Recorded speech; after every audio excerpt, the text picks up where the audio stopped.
¿Qué tal? ¿Cómo están? Muy buenas noches. Un placer saludarle. Gracias por acompañarme. Soy Fernando del Rincón. Bienvenido a Conclusiones. Como siempre le digo, bienvenido a casa. Mi casa es su casa. Esta noche vamos a tocar dos temas. Por supuesto, vamos a continuar con nuestra cobertura sobre lo que ocurre, lo que debería ocurrir y lo que podría ocurrir en Cuba. Y vamos a estar hablando también del desarrollo de la investigación del magnicidio en Haití. ¿Qué hay? Pues hay nuevas versiones, pero muchas otra vez. Sí, algunas ya tienen una guía o un objetivo que parece a coincidir entre tantas versiones, ¿no? Pero, ¿qué sabemos y cómo ha cambiado? ¿Cuál es el giro que ha dado esta investigación? Le voy a decir algo, al parecer todo apunta a un crimen de Estado. Falta por confirmarse, mucho, sí. Y la participación de los colombianos, por fin. ¿Sabían lo que iban a hacer o no? Al parecer hay algunos que sí, hay otros que los habían engañado. Ese es el caso de Haití y el magnicidio. Y el caso de Cuba. Cosas interesantes. Y yo voy a decir algo muy, muy breve. Lo hablaba hoy con amigos, por supuesto, de Cuba, aquí en Miami. Bueno, pues mientras Joe Biden, muy amablemente, revisa sus políticas con respecto a Cuba, pues ya va a pasar casi una semana de que se inició el levantamiento de todos los inconformes en las calles, ¿no? Ya va a pasar casi una semana de la represión, ya va a pasar casi una semana de las detenciones, de los golpes, del acoso, de las desapariciones, ya va a pasar casi una semana. Pero, bueno, él sigue revisando sus políticas. Muy buena voluntad de Joe Biden, por supuesto. Van a ver si tiene Estados Unidos la capacidad de restablecer la señal de Internet, pues para todos los habitantes de la isla. Qué buena gente. Y está dispuesto a enviar vacunas, siempre y cuando no sea el régimen el que las distribuya, que haya una agencia de por medio que se encargue de distribuir las vacunas. Muy bien. Pero ¿eso cambia la realidad de los cubanos en la isla? No. ¿El Internet va a cambiar la realidad de los cubanos en la isla? No. Le decía yo a este amigo cubano, y perdón, usted sabe que yo soy siempre muy franco, ¿no? Yo le decía a este amigo mío cubano, qué bueno que se escuche, qué bueno que se difunda, qué bueno que se haga eco en el mundo. Pero el problema para los cubanos que están ahí dentro es que las palabras de todos ellos, valientes, las palabras no detienen las balas. Y las balas las tiene el régimen. Comenzamos.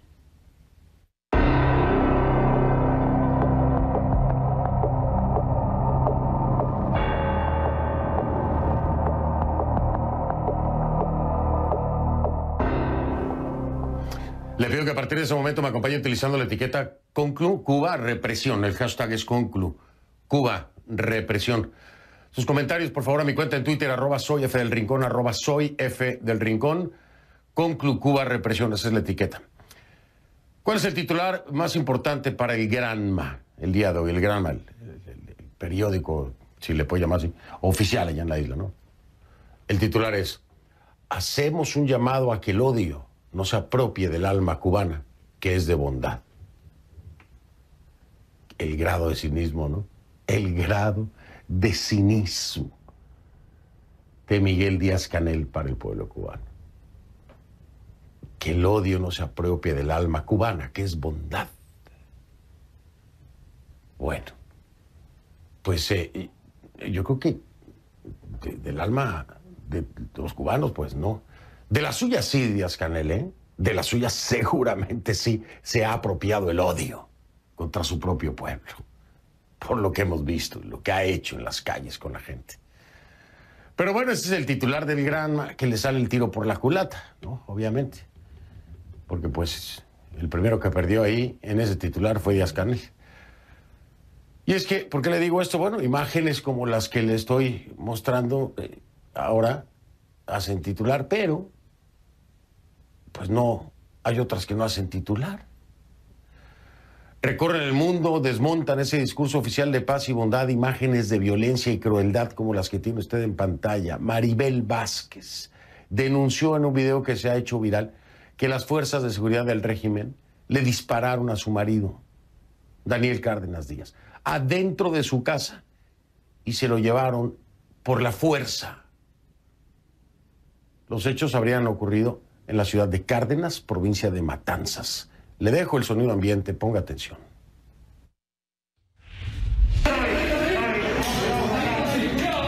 Oye, mis hijos están aquí. No quiero que le hagan nada a mis hijos.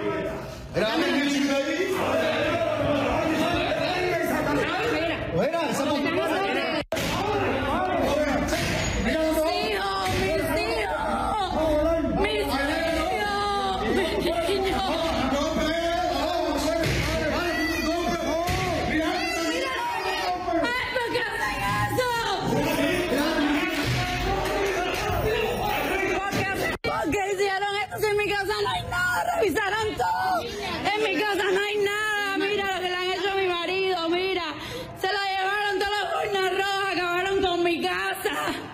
Mira, acabaron todo. Me rompieron la puerta, todo. Todo me lo rompieron. Le dieron un tiro a mi marido que adentro. Se metieron por aquí, le cayeron a tiro. Después de tenerlo en el piso lleno de tiros, mira, tiene sangre, le cayeron a piña, lo montaron como si fuera un cuerpo dentro de un camión. Más de 100 personas. Y se lo llevaron.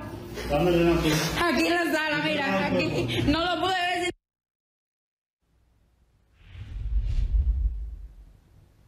Qué tragedia, ¿no?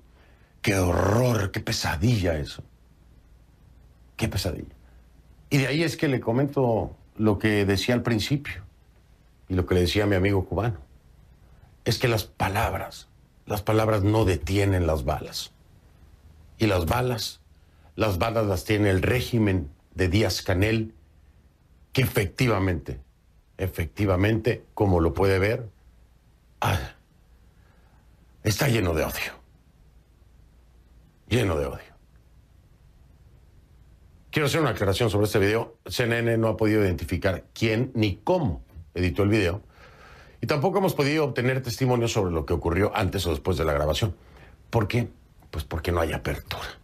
No hay apertura, no hay manera de poder establecer contacto con víctimas. Es sumamente difícil, complicado y el riesgo para ellas es inmenso.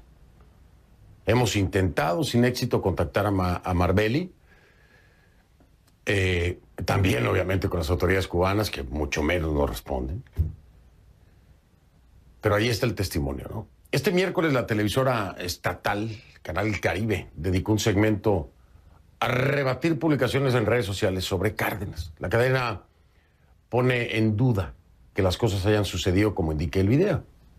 Ellos mostraron imágenes de un sujeto que se identifica como Daniel, que aparece con una mascarilla facial en un lugar indeterminado, vacilando al responder preguntas en un aparente interrogatorio policial, pero no queda claro de cuándo es el video ni quién lo grabó. El contexto del interrogatorio tampoco está claro.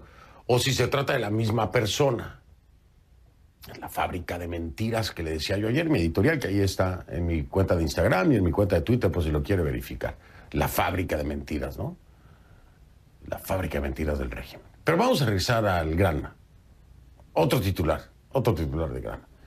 Este titular dice: paz y tranquilidad ciudadana, respeto, solidaridad entre compatriotas. Ese es nuestro mensaje para nuestro pueblo. Pero oiga, Díaz-Canel, ¿en qué Cuba vive? ¿En qué planeta vive? ¿O qué fuma? ¿Qué fuma usted? Pues ¿quién usted mismo dijo que había que enfrentar a toda esta gente que está en la calle?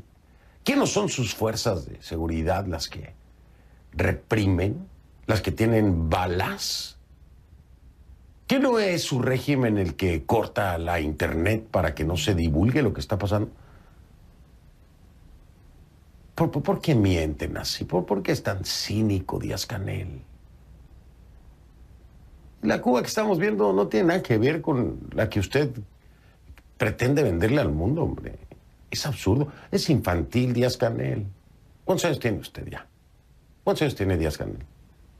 Ya está grandecito como para pensar que alguien le va a creer todas estas cosas. Digo, piénselo. por el bien de su propia imagen, Díaz-Canel, ¿no? Estar diciendo estas cosas con la información y la globalización de hoy en día, pues queda muy mal, muy mal. Es más, uno dudaría de su sanidad mental, ¿eh? Se duda porque hay tanta evidencia y tantas cosas. Ya no funciona como antes. Ya no funciona como antes. Van a seguir mintiendo, van a seguir con esa fábrica de mentiras. Le recomiendo que se actualicen, ¿no? Que se actualicen. Hay un montón de programas ahora para que puedan hacer sus mentiras un poquito más creíbles, como Photoshop y otras cosas. Pero ya así nada más con la palabrería, ya no funciona, Díaz-Canel. Ya no. Para que cuide su imagen, cuídela. Porque esa no es la Cuba que vemos nosotros, ni nadie alrededor del mundo. Otro video de las protestas muestra a supuestos policías vestidos de civil. Esos están armados con palos en La Habana, sí, tal cual. Hasta bates de béisbol traen en las manos. Ahí en las imágenes se ve a varios autobuses. Ahora le voy a explicar todo esto, ¿no? Para que entienda por qué sabemos que viene del régimen. Bueno, se ven varios autobuses en los que se movilizan estas personas, pero adivine qué. Pues los únicos que pueden movilizar y que tienen estos autobuses, pues son los del régimen, ¿no? Entonces, no es que haya ahí líneas de autobuses que usted pueda rentar para movilizar gente, no. Es el régimen el que es dueño de estos autobuses y entonces la gente con palos, pues, por ende, pues están respondiendo a una orden del régimen, ¿no? Ahí los ve usted caminando cerca de los vehículos, aunque no hemos podido verificar como cadena la fecha exacta en la que se grabó el video, pues estos videos surgieron en medio de las protestas y han llegado por muchos lados. A mí me han llegado por muchos lados, diferentes personas, contactos que tengo en Cuba, contactos que tengo aquí en Miami, en fin. Sí tenemos constancia de algo, de imágenes similares, como le digo, ¿no? En otras ocasiones que muestran acciones de respuesta rápida, así se le llama, para dispersar manifestaciones en contra del régimen cubano. Todos traen bates en la mano, mira. Todos traen bates en la mano y hoy la gente andaba sin nada en la mano. Esto es para dar golpe. Mira el palo que trae. Todos traen palos en la mano para dar golpe. Todo con palo. Todo con palo.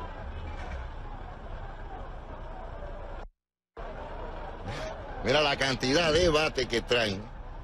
Troncos de palo, palos grandes en la mano para dar golpe duro.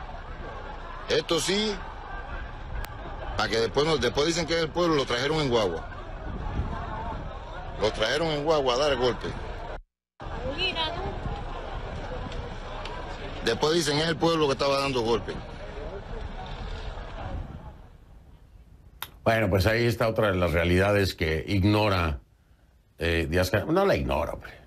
No la ignora, la conoce perfectamente, pero trata de vender otra.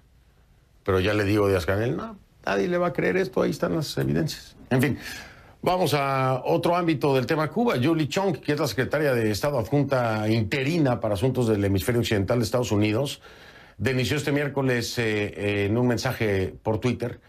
Dijo, los reportes de violencia severa contra miembros del clero en el interior de Cuba. Chong se refirió al caso del padre Castor José Álvarez de Besa, de la parroquia Sagrado Corazón de Jesús en Camagüey, quien fue golpeado y detenido por el régimen. Ahora, la detención del sacerdote se conoció el lunes por un mensaje en la cuenta de Facebook de la Ermita de la Caridad en Miami. Esa misma noche, el padre Álvarez informaba de su excarcelación en un video que circuló en redes sociales. Ponga atención. Ayer me puse a rezar para ver qué hacía y realmente no pude llegar a mi casa, sino que me dirigí hacia donde estaban los manifestantes buscando acompañarlos, estar. Así que los acompañé con los que pude caminar y traté de evitar que hubiera confrontaciones, que hubiera violencia. Y bueno, pues ciertamente al final, pues tratando de evitar una violencia hacia alguien, pues he recibido yo un golpe, pues con un bate. Pero bueno, estamos bien, gracias a Dios. Y con el deseo de que todos los cubanos estemos en paz, que no haya violencia, que no haya esa fuerza que oprime, sino que tengamos la paz y la justicia. Yo creo que debemos seguir rezando por todos los que todavía están detenidos, para que haya justicia con ellos, para que no vaya a haber exceso y que podamos nosotros los cubanos encontrar el camino de la paz y la libertad. Intentamos contactar al padre Castor a través de sus redes sociales para conocer más detalles de lo sucedido, pero no hemos recibido respuesta. Una fuente de la Policía Nacional Revolucionaria en Camagüey nos dijo que varias personas fueron detenidas en las manifestaciones el domingo para verificar la intención de su presencia en el lugar. O sea, te detienen nada más. ¿Y qué estás haciendo aquí? ¿O por qué? Y ya, o sea, es motivo suficiente para detenerlo a uno, ¿no? ¿Qué hace usted aquí? ¿Y por qué está aquí? Y bueno, que sí, nos confirmaron que el padre fue liberado porque se confirmó que actuaba en son de paz, ¿no? En un comunicado emitido el lunes, la Conferencia de Obispos Católicos de Cuba condenó la violencia en las manifestaciones y pidió tolerancia. Vamos con mi primer invitado esta noche.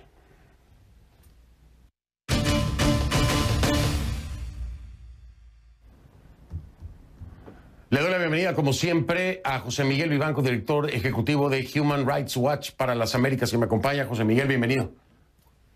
Muy buenas noches, Fernando. Un agrado estar contigo. Igualmente. José Miguel, de entrada, ayúdame, por favor, a verificar. Ya presentamos el video, por supuesto, pero Human Rights Watch, en un comunicado, confirma a través de procesos estrictamente científicos y periodísticos que este video en el que se ve ingresar a Fuerzas Armadas del régimen cubano disparando dentro de la casa es real. Ayúdanos, por favor, a reconfirmar esto con la información que puedas compartir. En efecto, Fernando, tenemos nosotros un equipo de especialistas técnicos para examinar, verificar si un video ha sido fabricado, si el video es auténtico, si efectivamente coinciden las tomas del video, y esto también lo aplicamos para fotografías con los momentos que se supone se están registrando, o es otra fecha, es otro sitio, en fin. Y desde luego también para precavernos si hay algún tipo de alteración o fabricación en el video. Nuestro equipo técnico, que está a diario revisando videos de todas partes del mundo, en distintos contextos, nos permitió asegurar que el video que habíamos recibido después de examinarlo detalladamente era auténtico, era genuino y efectivamente correspondía a un hecho de violencia, de abuso brutal por parte de la policía contra ciudadanos en Cuba en estos días, a propósito de las protestas pacíficas que se han producido. Perfecto, entonces tenemos claro que no es un video apócrifo, de acuerdo a la investigación de Human Rights Watch, que ocurre en el contexto de las protestas y acorde a las fechas en que se han registrado las mismas, además de que efectivamente ocurre en Cuba y son fuerzas oficiales las que irrumpen violentamente a este domicilio. Es un trabajo de verificación que ha hecho Human Rights Watch, no solamente con el caso de Cuba, con Venezuela, con Nicaragua y con todo. Solo quería pedirte, por favor, que compartieran esta información con nosotros para darle mucho mayor peso a la validez del mismo. Ahora, José Miguel, tengo que ser muy franco y muy honesto contigo, como tú lo eres siempre, conmigo y con el mundo. Cuando yo veo, y tú has hecho la crítica, muy acertada, por cierto, y te lo agradezco, cuando tú has hecho la crítica a Michelle Bachelet, la alta comisionada para los Derechos Humanos de Naciones Unidas, y que no se manifiesta en torno a lo que pasa en Cuba, cuando vemos que la primera acción, de muy buena fe, por supuesto que sí, del gobierno, del propio presidente Joe Biden es de restablecer el Internet y tal vez poder mandar vacunas contra COVID. Y, perdón, pero yo siento un vacío enorme porque no veo la contundencia para sacar de esta miseria en todos los ámbitos, ¿no? De esta miseria a los cubanos. El Internet creo que no lo va a hacer, Las vacunas pueden ayudar a que estén mejor, pero tampoco los van a sacar de este régimen. Y bueno, cuando alguien como Michelle Bachelet no dice nada, pues estamos en serios, muy serios problemas, ¿no, José Miguel? Mira, Fernando, yo creo que hay que distinguir dos cosas. Una es la tendencia al doble estándar, es decir, examinar las situaciones, las circunstancias de los derechos humanos con un prisma ideológico, donde aplicamos un estándar dependiendo de las simpatías o antipatías que uno tenga en relación con la ideología del régimen, del gobierno o de las fuerzas policiales que violan esos derechos. Creo que el silencio que ha mantenido Michelle Bachelet, no solo estos días, desde que se posesionó en el cargo, desde que asumió el cargo, jamás ha emitido un comentario sobre las violaciones a derechos humanos en Cuba, siendo Cuba una dictadura totalitaria que suspende, que reprime las libertades fundamentales e impide el ejercicio de derechos fundamentales durante 60 años. No es posible que la máxima autoridad en derechos humanos de todo el sistema de Naciones Unidas no haya emitido un comentario, ni siquiera en estas últimas horas, en estos días, defendiendo el derecho a la protesta pacífica y exigiéndole a la dictadura cubana respeto por los derechos básicos y al mismo tiempo la liberación de todos los presos políticos. Eso refleja, en mi opinión, un doble estándar. El mismo doble estándar que ha manifestado, por ejemplo, el presidente de Argentina, Alberto Fernández, quien en el pasado se ha manifestado en términos críticos por las violaciones de los policías en Chile o en Colombia, con toda razón, pero que dice que respecto del caso cubano no tiene idea lo que allí transcurre, lo que allí existe en materia de derechos humanos. Parece ser una ignorancia absolutamente selectiva. Él escoge no conocer, no querer ver lo que ocurre en Cuba. No, y bueno, de ahí te quiero agregar a Andrés Manuel López Obrador en México, ¿no? Y también la perspectiva con respecto a lo que está ocurriendo en Cuba.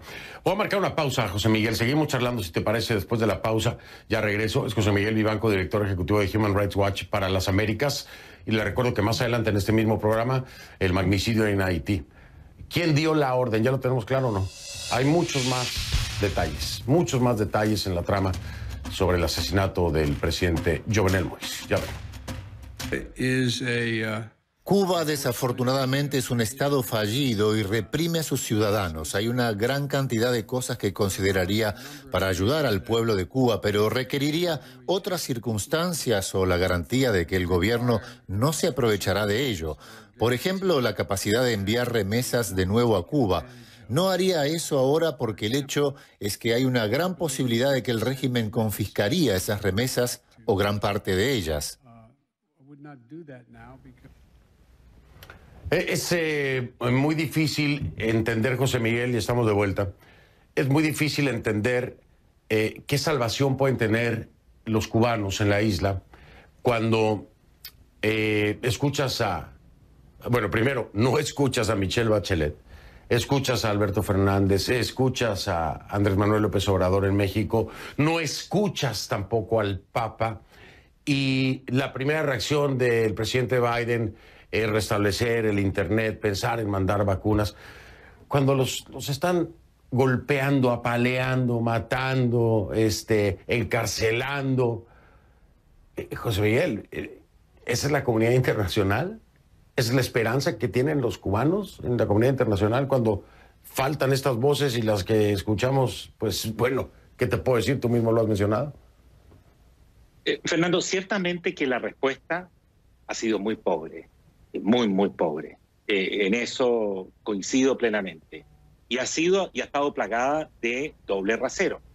Pero uno quisiera realmente que desde Europa, con mucha fuerza, que el secretario de Relaciones Exteriores de Europa, Josep Borrell, por ejemplo, fijara una posición clara, firme, una condena inequívoca por parte del presidente del gobierno español, Pedro Sánchez.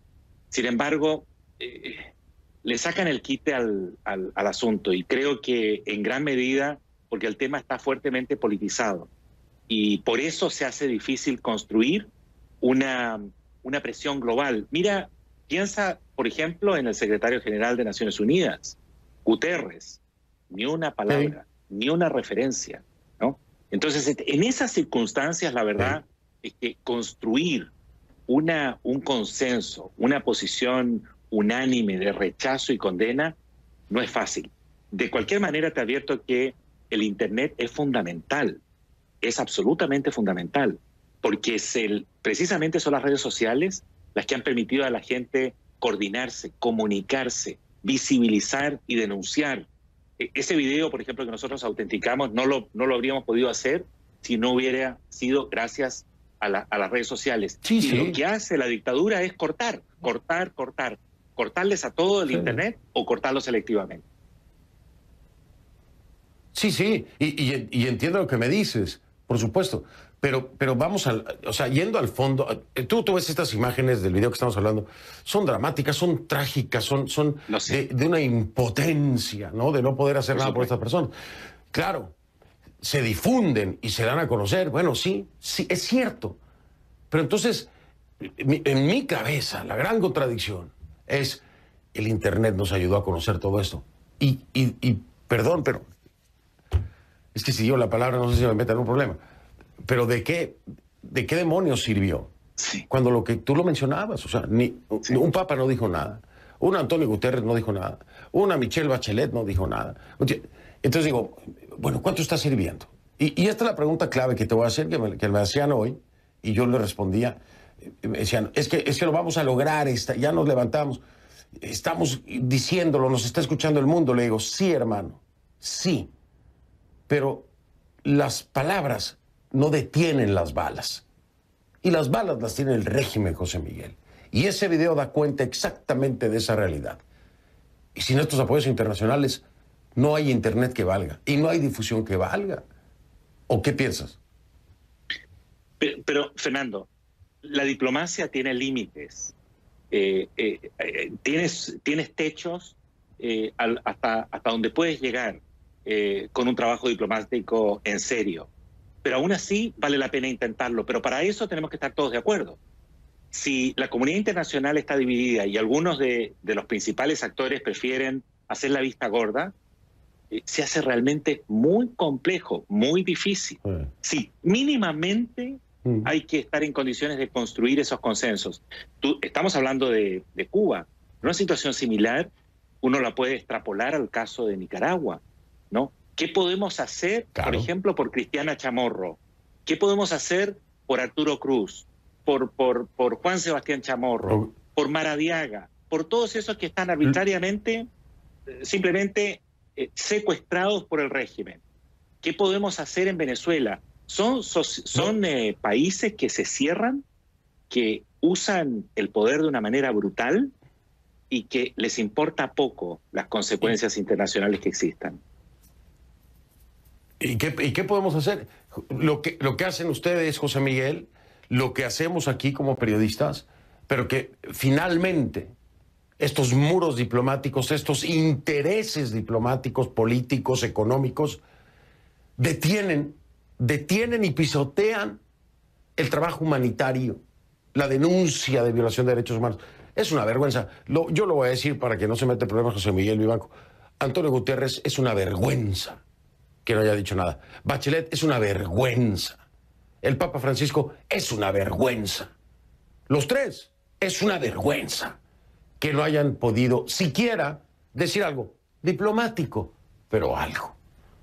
José Miguel, te mando abrazo, me tengo que ir. Tengo el tema de Haití también en la siguiente parte del programa, pero siempre me encanta hablar contigo. Gracias por la reflexión profunda y la confirmación de información. Muchas gracias. Al contrario, un placer estar aquí. Muy buenas noches, Fernando. Un abrazo, José Miguel. Buenas noches, José Miguel Vivanco, director ejecutivo de Human Rights Watch para las Américas. Vamos a hacer una pausa. Al regresar, entramos de lleno con el magnicidio en Haití. ¿Quién dio la orden? ¿Ya se sabe quién dio la orden? Hay nuevos detalles, ¿eh? Sigue siendo una trama muy compleja, pero hay nuevos detalles muy interesantes, por cierto.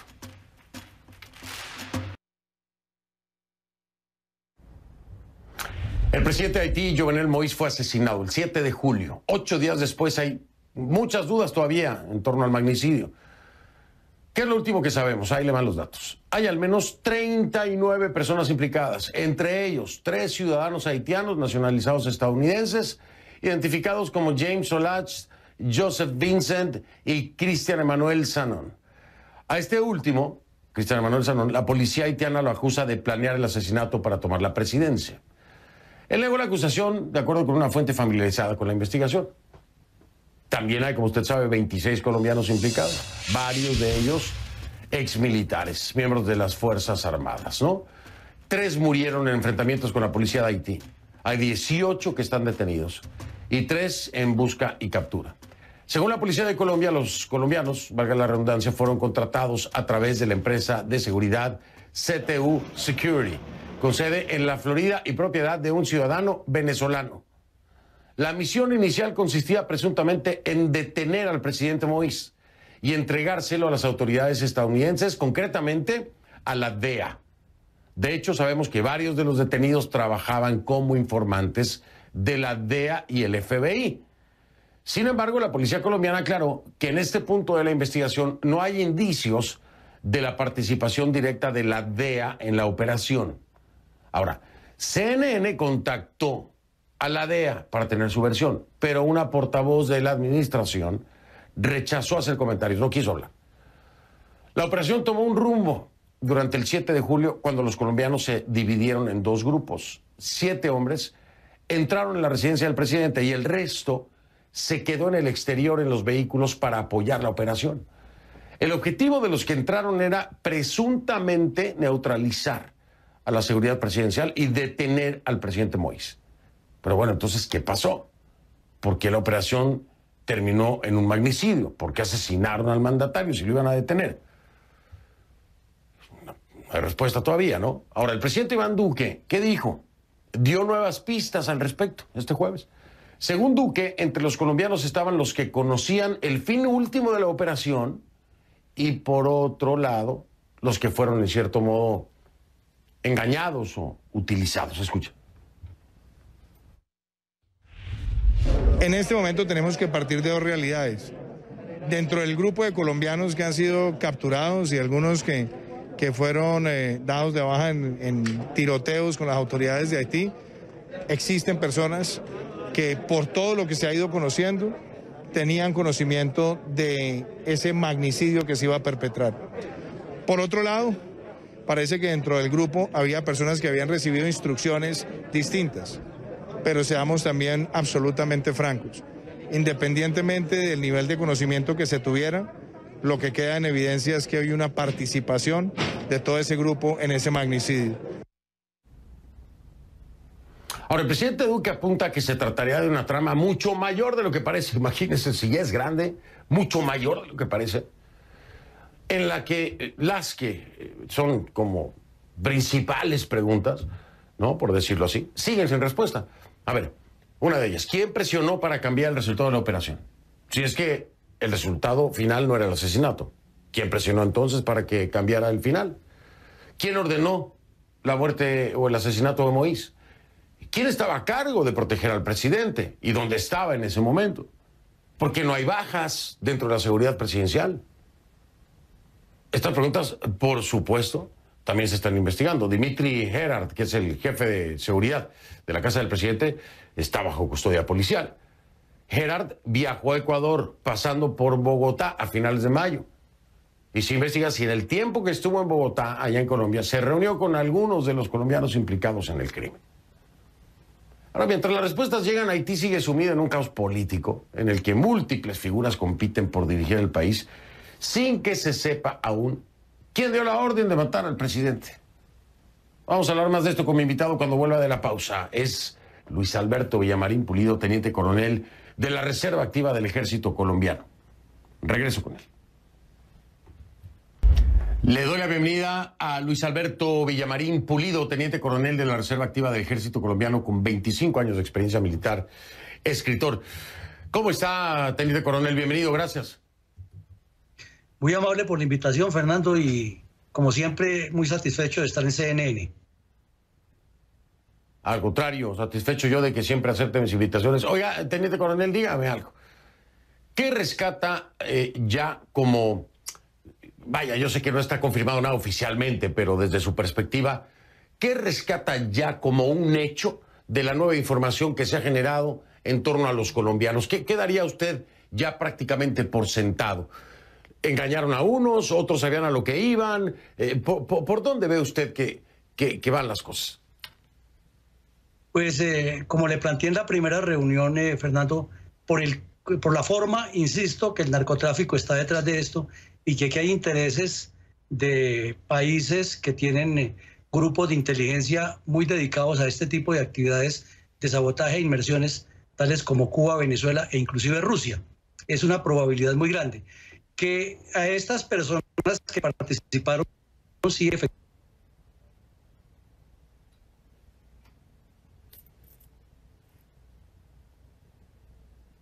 ¿Perdimos el audio? ¿Sí? Sí, caray. Perdimos el audio, parece que se cayó la señal. Bueno, me avisa entonces la producción. ¿Qué hacemos? ¿Vamos a pausa? ¿Sí? Bueno, vamos a pausa. Están tratando de reconectar. No se ha podido. Vamos a hacer pausa para reconectar y entonces regresar con mi invitado esta noche. Ya vengo. Luis Alberto Villamarín Pulido, teniente coronel de la Reserva Activa del Ejército Colombiano. Venimos.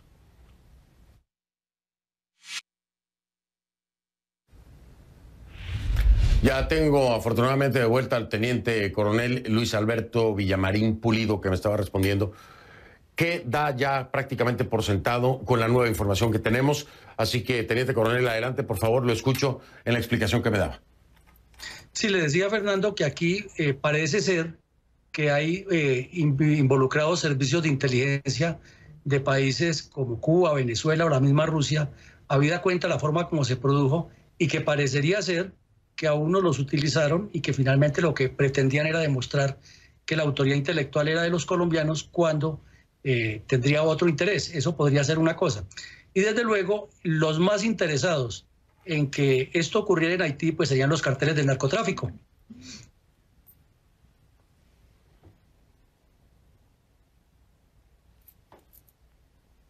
Claro, los carteles del narcotráfico, y me llama mucho la atención que ahora se esté empezando a mencionar a la DEA, aunque la DEA no quiera comentar nada. ¿Usted cree, y lo decía la vez pasada, ¿no?, que se puede combinar crimen de Estado con narcotráfico? ¿Lo sigue viendo así? Sí, Fernando, lo sigo viendo así. E inclusive me parece que la acción es muy mal planeada y muy mal ejecutada para que hubiera una intervención de la DEA o del FBI o de la CIA, porque es decir, si lo hubieran hecho ellos, la connotación y el manejo hubiera sido distinto. Además, porque para meterse en un país como Haití, en un problema tan grande como el que tiene esa nación, el gobierno de Estados Unidos lo pensaría mucho y sería una decisión diferente. Por los antecedentes del gobierno que tenía el señor presidente que fue asesinado, parecería ser más que es una pugna de carteles, de intrigas, de vendetas, de lo que ha pasado en Haití, y podría tener mucha cercanía con el narcotráfico. Y probablemente a la DEA sí le interesaba alguna información, pero no de esa manera. Este tema nos lleva a pensar entonces que aquí, además de lo que puede implicar esto como un crimen de Estado, podría también traer vínculos de narcotráfico, pero ¿con qué países? ¿Necesariamente tenemos que pensar en Colombia, o es casualidad el tema de los colombianos y narcotráfico vinculado a Colombia? No, yo diría que Venezuela con el cartel de los soles por una razón, Fernando.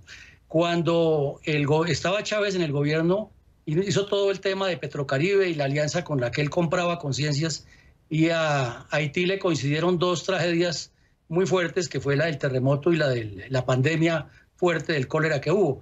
Y Venezuela, que en ese momento tenía recursos, incidió mucho y lo consideraba como un país necesario dentro de su proyección geopolítica. Habida cuenta que es que si usted mira el mapa, la costa oriental de Cuba es enfrentada con la costa occidental de Haití y la distancia no es mucha. Entonces Cuba siempre ha tenido incidencia allí política y ha estado metida en todos los conflictos internos. Y Venezuela, que necesita en este momento el gobierno de Maduro posicionar el tráfico de drogas y para no manchar, por decir de alguna manera, a República Dominicana, pues qué mejor que tener un súbdito ahí en Haití, y de pronto este señor, que no era tan transparente como lo quieren presentar, era un obstáculo o una piedra en el zapato para el gobierno de Maduro. Qué interesante lo que me está diciendo, porque además yo recuerdo cuando estuve en Haití, precisamente con lo del terremoto, había un mercado y veía, eran como unos tanques muy grandes de agua, como unos depósitos de agua, con el nombre de Hugo Chávez y los famosos ojitos estos. Oiga, teniente coronel, me tengo que ir con esta pérdida de tiempo de la señal, le pido una disculpa. Retomamos en la semana que entra, ¿le parece? Con mucho gusto, Fernando. Siempre estamos atentos a sus requerimientos. Le mando un abrazo muy fuerte. Que pase buena noche. Igualmente, Fernando. Ya vengo. Ya vengo.